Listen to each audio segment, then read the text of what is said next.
नमस्कार, आज आपण आहोत पुणे शहरामध्ये आणि पुणे शहरामध्ये आमच्या एक ताई भेटल्यात आणि त्यांचा एक छोटासा स्टॉल आहे आणि आय थिंक आपण एका पुलाच्या वरच्या बाजूला आहोत, तर त्यांच्यासोबत आपण बोलणार आहोत. ताई, काय नाव आहे तुमचं? माझं केराबाई अंगद कुचेकर. आणि काय कोणतं काय म्हणतात तुम्ही त्याला स्वीट कॉर्न म्हणतात. स्वीट कॉर्न म्हणतात. तर किती रुपयाला विकता तुम्ही? हे 20 ला विकते, 30 ला विकते.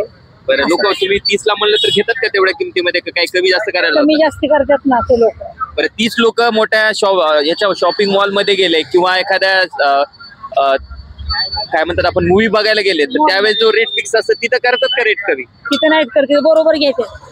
मला सांगा, हे म्हणजे हा व्हिडिओ बनवण्याचा मुद्दा हाच की बाबा, जेव्हा आपण रस्त्यावरचे हातगाडीवरचे जे छोटे लोक असतात त्यांच्याकडनं घेताना आपण मग भाजीपाल्याबद्दल असेल किंवा असे हातगाडीवरती छोटे छोटे हातगाडी चालवणारे आमचे भाऊ आणि बहीण असतील तर त्यांच्यापाशी मात्र या ठिकाणी आपण काचकूच करतो. परंतु तेच आपण मोठ्या मॉलमध्ये घेतलं तर त्या ठिकाणी त्यांचा जो असा कप आहे तो मात्र या ठिकाणी आपण ज्या भावात म्हणलं त्या भावात त्या ठिकाणी घेत असतो.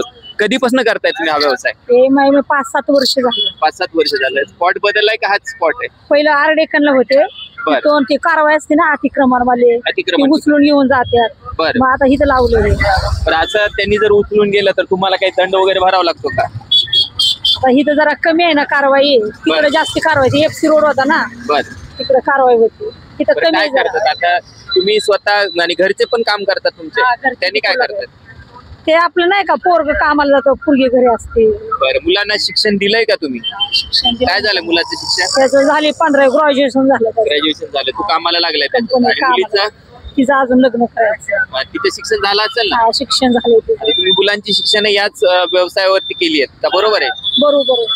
तर हा व्हिडिओ बनवण्याचा माझे खास हा पुणे शहरातला व्हिडिओ आहे. तर कोणत्या पण छोट्या मोठ्या शहरामध्ये असे छोटे मोठे हातगाडीवर म्हणजे रस्त्यावरती विकणारे फळ असतील किंवा या प्रकारचे काय म्हणतात तुम्ही त्याला, स्वीट कॉर्न असेल किंवा पॉपकॉर्न असेल किंवा आपण पाहिलं असेल तर मिठाईवाले होते त्यांनी असतील, तर कृपया अशा लोकांसोबत या ठिकाणी हे काय यांना काय मोठ्याले बिल्डिंग बांधायच्या नसतात हो.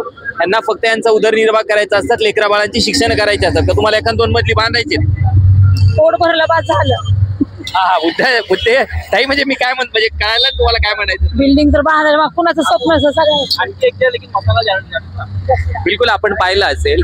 आणि ह्या व्हिडिओ बनवण्याचं पुन्हा एक मुख्य कारण असं आहे की माझ्या महाराष्ट्रातल्या तमाम तरुण भावांना विनंती आहे की आमची ताई असून जर त्या ठिकाणी या पद्धतीचा व्यवसाय या ठिकाणी रस्त्यावर त्या करू शकतात, तर महाराष्ट्रातल्या माझ्या तरुण भावांना विनंती की आपण सुद्धा मोठ्या शहरामध्ये येऊन या प्रकारचा छोटा मोठा उद्योग, ज्याला कमी भांडवल लागतं असा उद्योग या ठिकाणी आपण सुरू करू शकतात.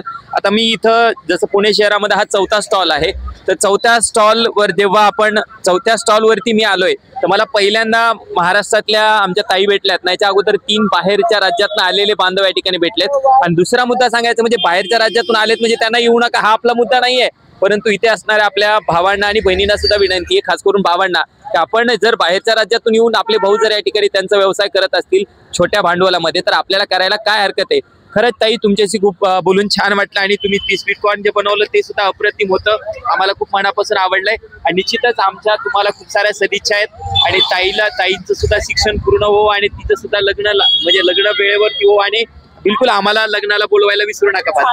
आणि खूप खूप धन्यवाद ताईंनी आपल्याला व्हिडिओ दिला, म्हणजे व्हिडिओ बनवण्यासाठी ताई तयार झाल्यात त्याबद्दल त्यांचं सुद्धा मी मनापासून धन्यवाद व्यक्त करतो. आणि पुन्हाच एकदा सर्व जे रस्त्यावरती खरेदी करताना प्लीज भाव करत जाऊ नका, कारण की ते आपल्या लेकराच्या शिक्षणासाठी आणि आपलं पोट भरण्यासाठी या ठिकाणी ते विकत असतात, व्यवसाय करत असतात, ना की मोठ्याला बिल्डिंग बांधण्यासाठी. तुर्तासा थांबतो. धन्यवाद. जय महाराष्ट्र.